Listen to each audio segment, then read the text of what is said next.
Well, tonight marks the second night of Hanukkah, the Jewish Festival of Lights celebrating a miracle in Jerusalem. And the Jewish Community Alliance is celebrating tonight and lighting the second candle on that great big giant menorah they have. On your side, Zach Wilcox joins us live from the JCA on San Jose Boulevard. So, Zach, we are looking at trying to see that menorah behind you, but tell us more.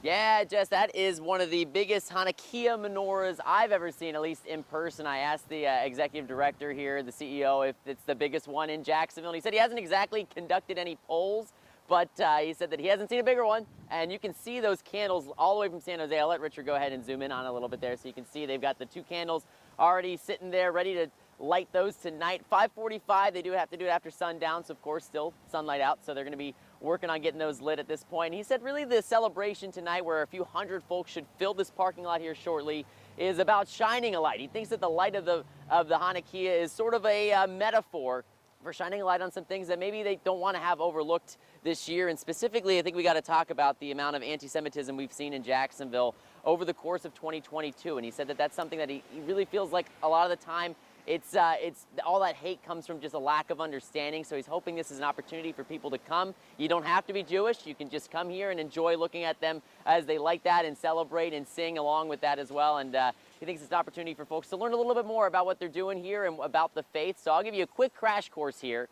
The menorah it dates back to a legend here about a Syrian army a few thousand years ago that tried to slay an entire population of Jewish folks.